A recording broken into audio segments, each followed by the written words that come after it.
The stages of growth in prayer for me, I think, began with encounter. Like, I came to discover that there's God in my life and that God loves me. And I had this overwhelming sense of being consumed in that love.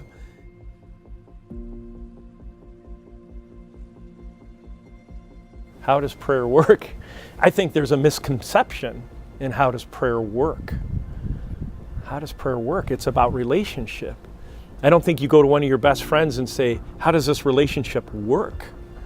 It happens, it unfolds by consistent getting together and talking about life and learning about life and understanding where each other are at. And that takes time. It doesn't just fall from the heavens and it's perfect and complete and done with. It's a process, it's unfolding. Everything changed when I finally met the man everyone's been talking about my whole life. Yeah. And that changed the prayer, yeah. It went from knowing about him and knowing the prayers to say and being taught doctrine and dogma and everything about his life and what he did, and that just ignited prayer. And that was a roller coaster ride. It went up and down, but it changed the way my prayer breathed, you know? It changed the whole substance and essence and trajectory of it all.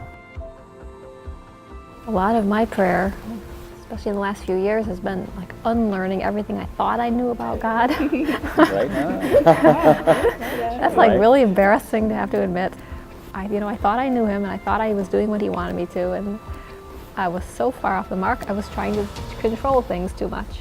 You're right, we're so used to controlling things, but to truly be church, we have to be receptive.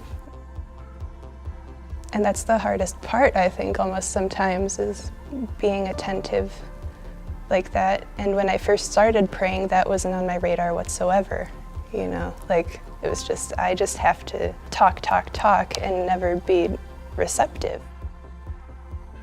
In your relationship with the Lord, there are those encounters and amazing experiences, but there's also those times when you're dry, you feel like you're talking to nothingness, and it's not about those feelings, it's about commitment, it's about relationship.